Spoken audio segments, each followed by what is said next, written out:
Hello, and welcome to the Exponential Growth Podcast, powered by Analyst Investors. I'm your host, David Olivencia, co-founder of Analyst Investors, and a passionate advocate for leveraging innovation and technology to drive success. In this podcast, we'll dive into the strategies that top leaders, investors, and entrepreneurs are using to navigate and thrive in this era of accelerating technological change. Whether you're looking to lead more effectively, make smarter investments, or understand how to harness disruptive technologies for exponential growth, this podcast is for you. Each episode will feature conversations with visionary thinkers, industry pioneers, and innovative leaders who are redefining what's possible in today's rapidly evolving world. So if you're ready to start and stay ahead of this curve, let's get started. This is Exponential Growth. All right. Well, hey, welcome to another edition of the Exponential Growth Podcast. Today, I have a repeat visitor, guest, a leader who I've known about 20 years or so, was the former Chief Information Officer of Cisco. You think about the networks and the plumbing of the internet, and now Internet of Things, cloud, and AI. Really, Cisco was at the center of it, still is at the center of it in many ways. And our guest was the Chief Information Officer. They're really leading, running the technology there for several years. Is also the CEO of Conectado. He'll talk a little bit more about that, what they're doing around education, AI, and the workforce there, but also a board member. We're going to talk about boards and how they're thinking about tech, AI, disruption, competition, but on a couple different boards. The board of Jack in the Box. So if you're out there and you want a little hamburger and some food, Jack in the Box, and really they're leveraging some tech and tacos, burgers and tacos. And tacos too. Amazing. He's also on the board of Blues of California, and then they also got a health tech entity called Stellaris that he serves on the board of. So if you think about background, right? Tech background in a major tech company, but also has perspectives in call it food service, fast casual, kind of food, healthcare, and then just general tech. So it's an honor to have back on the Exponential Growth Podcast Guillermo Diaz, the CEO of Conectado. Guillermo, welcome. Hey, thank you. Thanks for having me. It's funny that you the way you just said that is like got the fast food and the health and health tech. So it's like people are like, wait, you got quick serve restaurants and you got healthcare. It's like and the way I think about it is like I'll always have a job because it's like right, we're feeding. Well, you get healthy, you go back. You get healthy. It's like an never-ending circle. But one thing I thought I'd start with, David, as you were talking about and mentioning Cisco and my background there and the network. I grew up in the network. And when you and I talk about network, we talk about technology network and ultimately how that connects the human network. But in this age of AI, I told this story to an audience about a month ago, and I had this, what was this? We've been doing AI for decades. It's like it's now a thing because of generative AI, but the network being the really core component of how all this data gets transmitted.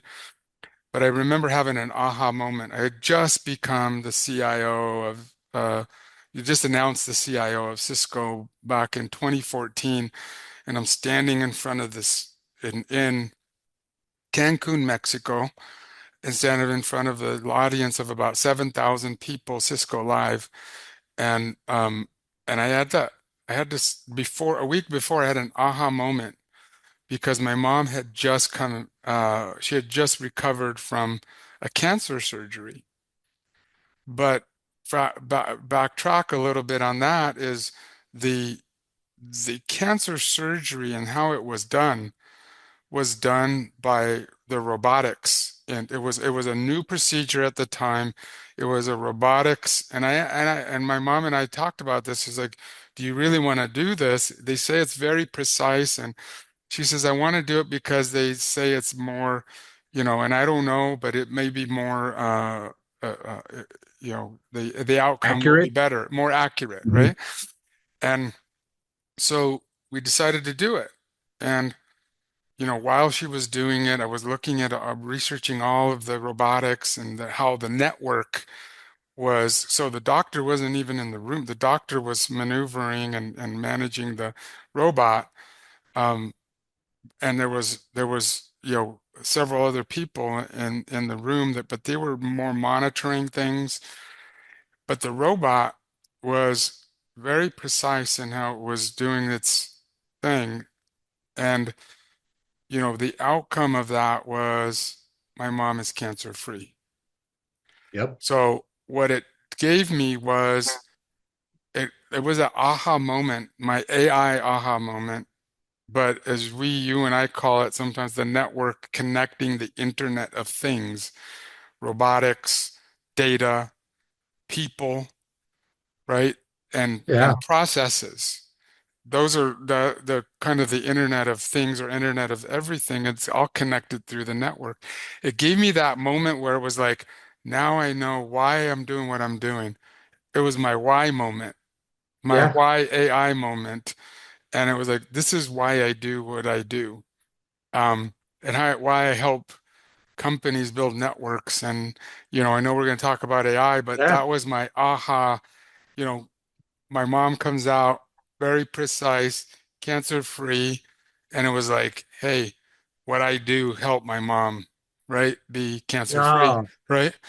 Yeah, totally, totally. And it's funny. You talk about robots and surgery and whatnot. We at Analyst Investors, we have a member, Dr. Alejandro Badia, is very, I would say, world renowned. Operates on fingers, hands, shoulders, all that kind of stuff. And we were talking about robots and surgery, and I kept saying, "Hey, man, I'm seeing some things coming out. It's pretty amazing what these robots, can do." And he's like, "Yeah, no, it's coming. We'll see. There's still some things. He's a little bit more conservative on it, but it's not a non-believer." And then just the other day, I saw like a robot with a piece of corn doing like a little stitch of like, like if you were to stitch like a wound. Yeah, yeah. And the thing with this is what I've always been saying with robots. It will only get better, cheaper, faster with more capability. Right? Actually, Hmm. even today, I saw here's another kind of side topic is they showed like who's leading in producing the robots. And there's like 10 companies that are putting out humanoid Yeah, robots, more specific humanoid robots. yeah. Of the top 5 or 6, they're all from China, by the way. And then like the last 3 years, like 1 or 2 US companies and Tesla, right? Tesla, yeah. Yeah. So Tesla and then so everyone else. yeah, but the China's really got a huge lead in there. So yeah, so we'll jump more into that on the healthcare side, but just amazing things going on there. So gee, we chatted 6 months ago, or so, and it's funny. It's like 6 months ago, back a It decade ago, was it wasn't like like back in much. the day when, Yeah, right? It but it's was, just like so much is like even in 6 months, right? So yeah. much is What happened were and we, is what were we, happening. what were we on? We were on GPT. Maybe we were on four. I don't even think we Yeah, were on four yet 6 months ago, right? It seems it's like it's maybe I it's wasn't bit. it's like worse than dog years kind of thing, right? Yeah, But so a lot's happened, but want to maybe let's just jump on the workforce a bit. We chatted a little bit about this, but you know, Black cuts 30% of their workforce, their stock goes up. Meta, there's rumors talking that hmm, Meta's looking at cutting 20-30% of the workforce. A lot of talk around universal basic income because of jobs and AI and stuff like that.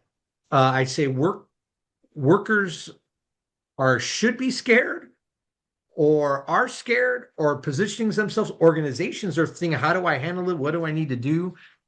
What's your take on just what AI means to the workforce? And maybe we'll start at different areas. We'll yeah. start what it means to, let's just start with maybe the entry level and Hmm. how should they be thinking about AI and what is entry level? Let's start there and let's kind of go up the stack. Let's start entry level and we'll go all the way up to boards. So what's your thought on just maybe overarching what's going on and then going specifically to entry level? Yeah, I think overall, you see these cuts happening, and as you said, Meta, Block, all these um, Anthropic, but at the same time, go look at their job listings, and they have a bunch of listings for engineers, right? So it's like, but so am I reducing one side to increase another side? And if you really think about it, you might be, in one case, this is why I tell everybody, and I know I hear you talk about it all the time, is like learn AI, get your hands on it. I don't care what you are. My mom was sending me pictures of her and my dad who passed away when I was young, but she's sending me pictures of her and him with different clothes. My mom's gonna be 90, David. Oh, wow. Wow. But she's like Wow. going, "Oh, you created a monster," and and she's using She's creating videos and all she's kinds. using She's bringing Gemini. videos back to life and everything. She's using Gemini to just change her clothes, and it gives her like, a fun new life, but she's learning it. She's getting her hands on it. And if you're in the workforce or not in the workforce, you better get your hands on it. And then we at Conectado, we're doing AI literacy, we're doing AI fluency, we're doing boot camps, and you think people are getting their hands on this stuff, and it's clear that they're not, Totally. right? Totally. Totally. Because They we get see busy. it, What I find, they get busy with their day to day. You know, you see it every day, right? You yeah, see it every day. Your kids are using it. But the reality is that it's still a microcosm of the number of people that are in the workforce that are both blue collar and white collar. And in fact, you look at the white collar jobs and you go, there might be even a bigger impact there on the white collar jobs, because what entry level is, what it was yesterday is not what it is tomorrow, right? So that yeah. entry level, if you know your kids are on the same playing field as you and I, right? My Well, kids are, we're what do on, you mean? What do you mean what by I that? They're mean on the is same that, plane, same thing. in terms of yes, we have the history, and we have the job experience, but if some of these companies are looking for AI skills, they they're learning maybe even faster than you and I are. So they're Correct. Yeah. coming with they're coming already with a toolkit. Now, what they don't have is that that experience that we bring to the table. I thought you were But gonna say all then the mistakes I made, all the mistakes I all made. the You're like mistakes, right? All those a things history of mistakes. that they're going to have to learn. But they come at a point from a toolkit perspective. Everyone like can go to, if you don't have one, if people on this call, if you don't have a favorite tool that you use, an LLM or GPT or Gemini or Claude, you should do it. You're already behind. Yeah, You're already that's the thing. You're behind, already behind. right? You're already behind. Right. You're already behind. So that the entry level means something different. It's not just like starting there at at ground level. That entry level could mean, you know what? People on my team are, mostly 2, maybe 3 years out of university. And I'm telling you that I put them in situations so they could learn the hard knocks, but from a tools and productivity, they're like coming up with ideas and solutions. They're like, oh, by the way, we now have this. We have built a project management agent. That project management agent connects to the project flow tool that we use, whether it's Jira or ClickUp or whatever you might use. And then that assigns tasks to the engineering group, and that part of that engineering group is an engineering agent that takes those tasks and builds certain, prototypes and things so that the engineer can take that and then go deeper into the code. And Holy. that is coming from them. I couldn't even tell you, even though I was the CIO at Cisco, I'm not even sure I knew all the steps, right? Yeah. Yeah. And now they're going step by step by step, and then boom, here's the outcome of that. And we're way more productive as a team, a small and mighty team. But they're the Well, ones that are doing that, right? yeah, and just like you have and this is where like where I'm trying, like you have this org chart of whatever three, four, five, six humans, but then it's complemented, right, or supplemented by another five, six right now, five, six, seven AI agents, Agents, right, that right? are doing this stuff, interacting back and forth. What happens over time is creating more agents to do things to validate is, the cost goes down, right? And you see these and the teams and go in and they increase. And I think where I think things are going, would love to get your input, is that you can create, you can have a great vision, small mighty team, supplement them with AI agents instantly and relatively cheap, right? Relatively cheap. There's some transaction costs, some energy costs, your favorite AI platform is going to charge you. I think the bigger the companies are with employees, like the more employees a company has, I think it's going to be harder because they have so much, call it human employee inertia and bureaucracy, to change. And it'll be a lot easier for, call it younger, nimble startups to come in and disrupt just because of the inertia of Hmm. human processes, vacations, staff review, all the things that he, Yeah, I might be overthinking it or kind of exaggerating it a little bit. Would love your context on that scenario. yeah. So it's it's a really good one. And but here's the what I even tell our guys in the healthcare side of things, or maybe even the quick serve restaurants. But let's talk about health tech. If you think about um, blue, the blues of these big, large healthcare companies, right? They have massive systems and massive data, and it's hard for them to move. Meanwhile, there's these smaller companies in these some maybe in somebody's basement that Yeah. are thinking about, okay, let me use AI and understand that end-to-end process. And what happens is because of the bureaucracy, because of all of the tooling and just the baggage that have developed over the years, it's hard for them to move. So then when you Yes. go say, I want to create and I want to have a better healthcare system, you and I know, and I'm not saying anything that's not public Yeah. information, the healthcare system is broken. But there are these companies that are developing these AI tools to disrupt those processes. So so on the one hand, you got these guys in that are looking at disrupting.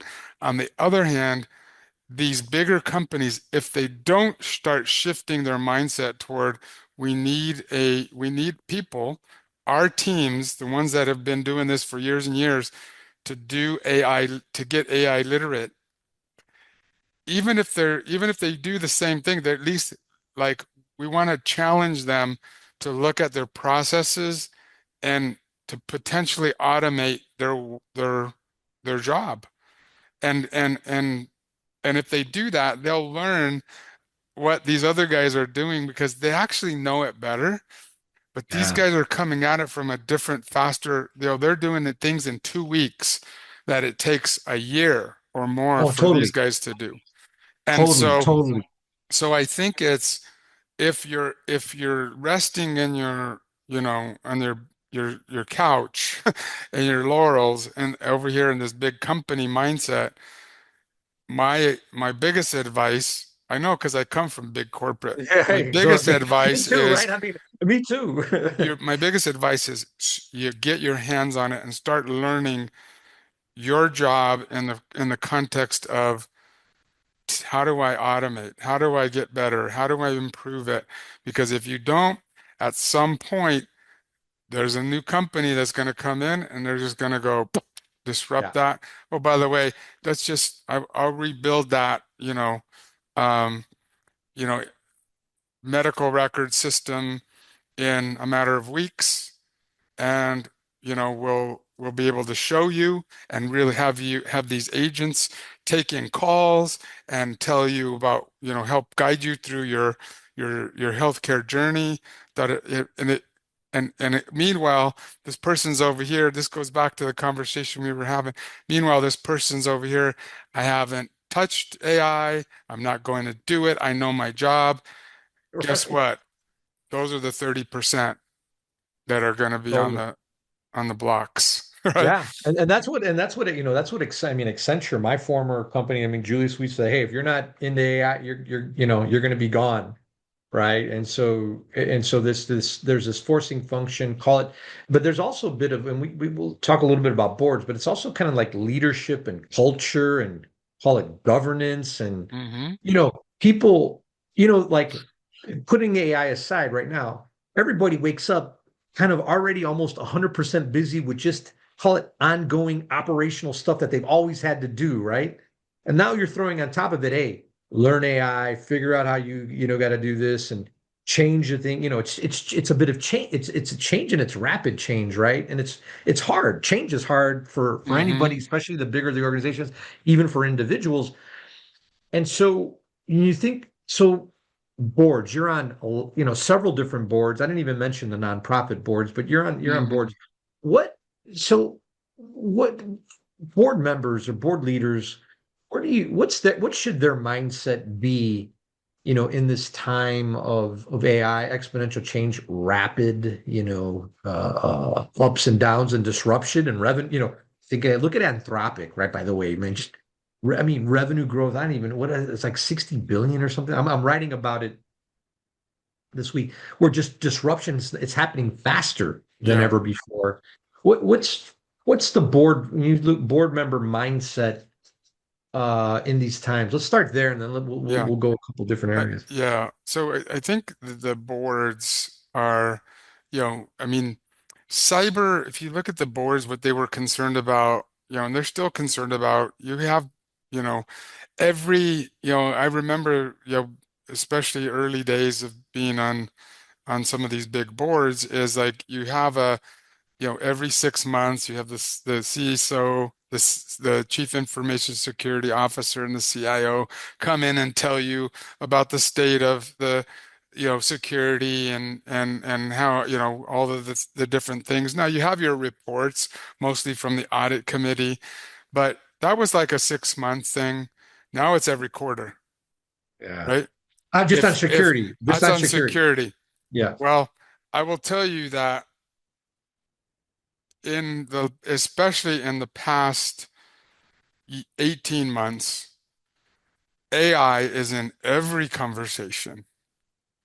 AI is in not only in every board meeting, but even in interim emails and conversations that are going, committees that are being established, um, because, you know, if you were trying to create a technology committee, 4 years ago, that was like, well, I'm not sure we need it. Some of them had it, maybe you're a tech Yeah. company.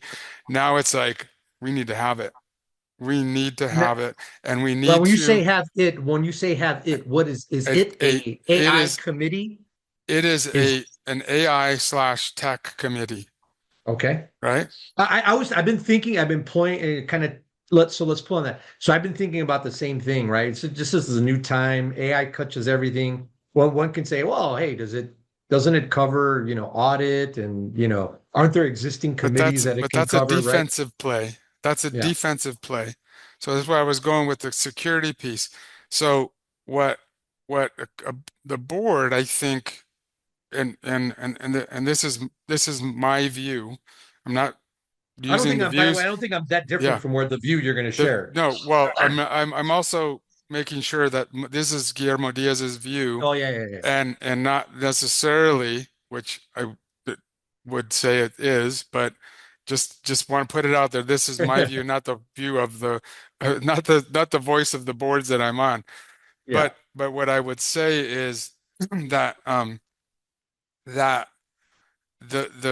those committees and the board members are now going, I need to get AI literate. Because Totally. before I used to be in defensive mode, thinking about compliance, thinking about risk mitigation, thinking about controls, thinking about that's a defensive play.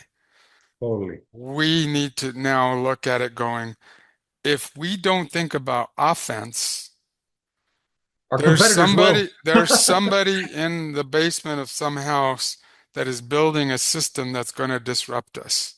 Totally. So the board now needs to think about defense and offense. What are we going to do to drive shareholder growth? What are we going to do to improve the value of our company? Because if we don't have that offense, I think historically board, we'll sit and we'll do the compliance thing and da da da da. And sometimes, they go, well, what do they say? Nose in and hands out kind of thing. Yeah, yeah, yeah. It's Yeah, like yeah. it's like I don't I don't know that's the case anymore. I think don't before when when I left Cisco right to the board, it was like I was fresh off the boat, so I had my sleeves rolled up, and I was like, okay, let's talk about digital transformation. They're like, gee, you gotta be, you're a governor, now you're on the other side of the table. But I think AI is changing that. I think AI is changing the role of the board member. I'm not sure it's just nose in and hands out. I think it's nose in and kind of like fingers on the keyboard a little bit.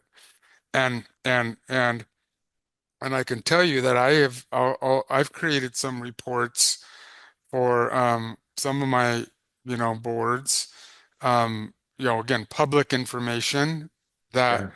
that was like, holy smokes, this could really help what we're talking about in our business. And Well, and those right? report anything you could share to those listeners or and potentially board member, like what are the reports? How are you measure? How should one as a board member think about, measuring or governing anything you can share Yeah, there? again, at the end of the day, you are the board member. You're not an operator, but in many cases now, the management team, you know, things are moving so fast that it's like, wait a minute, why don't I leverage the experience of G or David because they actually have been through what I've been through probably two or three times over. And if they have this now icing on the cake called AI literacy, man, I might want to pick their brain a little more than I have in the past. Because before I used to present to them and be worried about, now it's just like, man, I would really like to get their opinion on where we're going with AI. What's some of the data and the insights?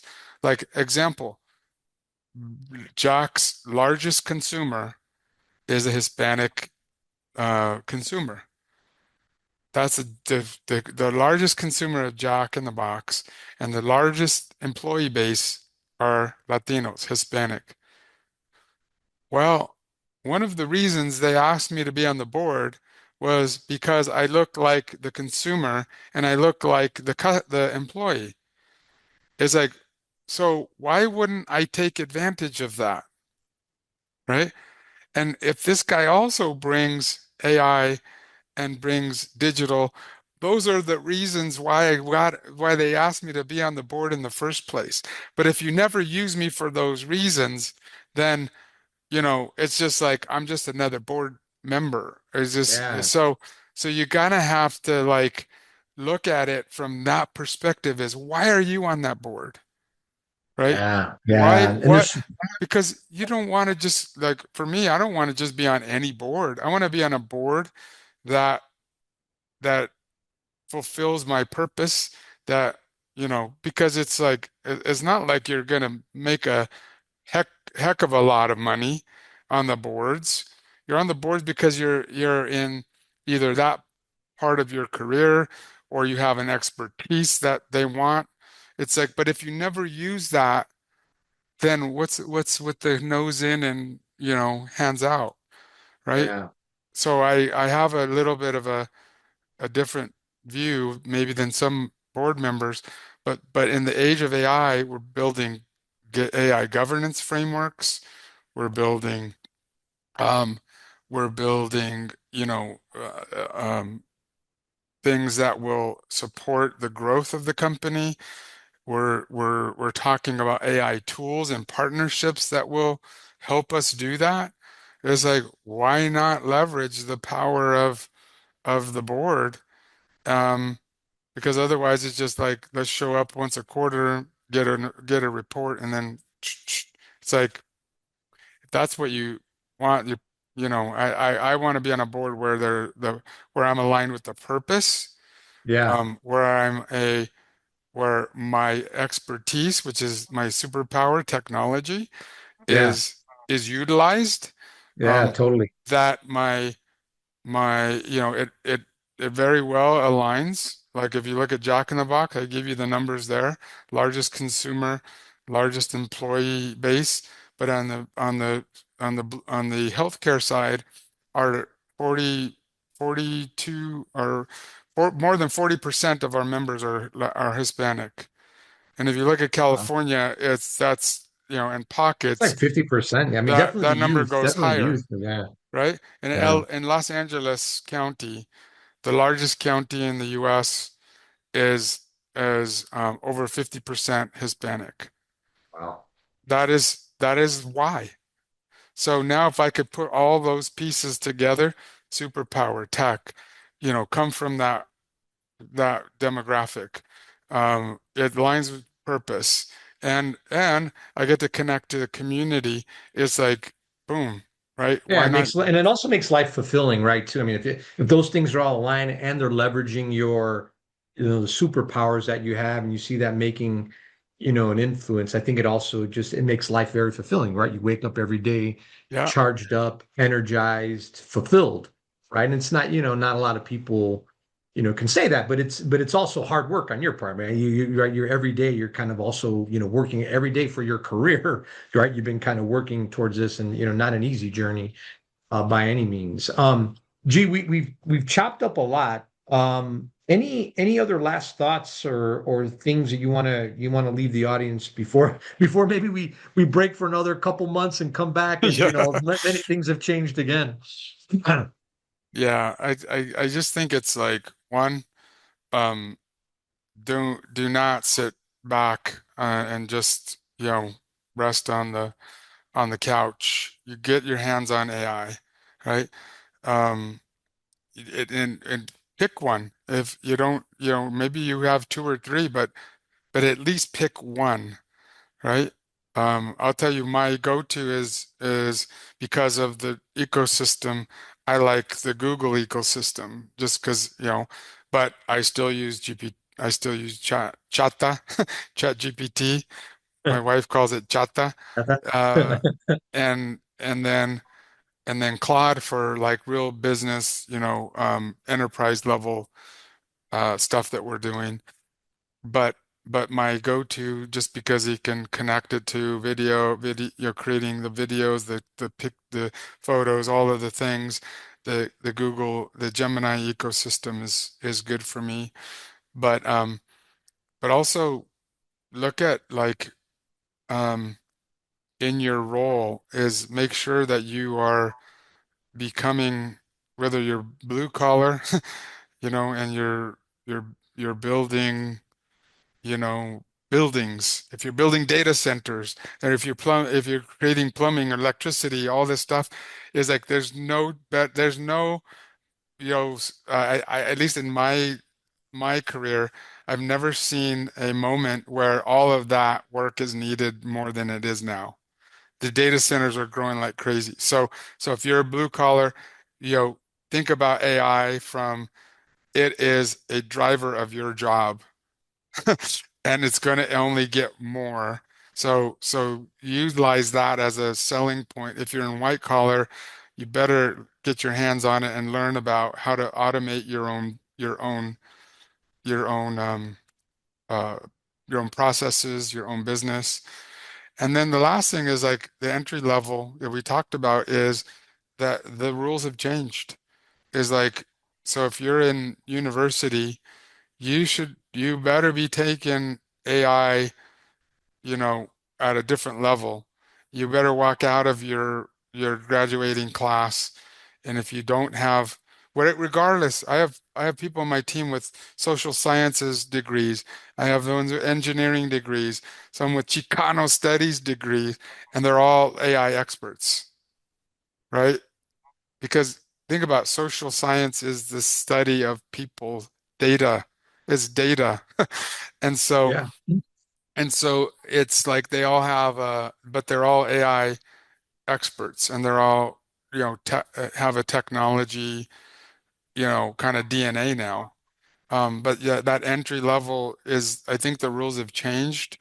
Entry level could mean, you're making a lot more than you and I did when we started, right? Totally, totally. Yeah, so I mean, I think, so leaning in, right, whether you're blue collar, white collar, lean into this stuff, right? I think, entry level, the rules have changed. I think you mentioned that, hey, that there's roughly right now a 9% unemployment among graduates, and that might go up to 30%. So graduates, I It think, will are. go. So learn it so that Yeah, you're so right. get in front of it, right? If you're listening Mhm. to this and you're an undergrad or you're in college right now, get in front of that. The one thing too, G, is so there's like the other way to lean into, and I recommend for those listening is whether it's your function, if you're in HR or sales or supply chain or whatever, or your industry, like research what leaders are the thought leaders or the thought practitioners in AI in your function/industry, right? So I would argue in there you can use AI to help you, right? The prompt is something like, hey, I am an HR professional in X industry. Give me 10 leaders who are standout thought leaders in AI in this leader, and AI will give you, 10 people. My recommendation would be to like follow them and learn from them. Um, because if you're I guess you are always going to be behind, but you won't be as behind, right? So you kind of read, and so it's like what you're, I think that's on one side it's your training competency and getting familiar with it. I think the other thing is also like following people and what are they doing in the practicing and how can you learn from them and incorporate whatever they're doing into what you're doing and save you some time in leveraging AI to do that. Yeah. Yeah. So That's it. That's yeah, it. so It's like I always say, someone's going to do it. Why not you? amen. Amen. Well, well, G. Oh, by the way, G. I love for those who are seeing the video, and not G's got some beautiful palm trees in the background. Dialing in from San Diego. I'm in. I'd show my background, but there's a little bit of snow and cold weather, right? Right outside of Chicago. So maybe the next one, G, we do live There. from San Diego in, in, in, That's right. in a couple We could months. sit In a right couple. there and do it. There you go. There you go. Well, hey, G, I know you got a lot going on. Thanks for making it a priority to jump on the pod. For those who are, how do they keep in touch with you on social? Social is um, G at conectado.com. Or you can find me on Instagram LinkedIn, right? and LinkedIn. Yep. Uh, G G at conectado.com. Perfect. Guillermo Diaz Jr. Because there's a few. I have my son out there too, and he wants to take over the Guillermo Diaz name. So, There you go. There you go. All right, G. Thanks again, man. Thanks all for listening. We'll be in all right. touch. Bye bye. Okay.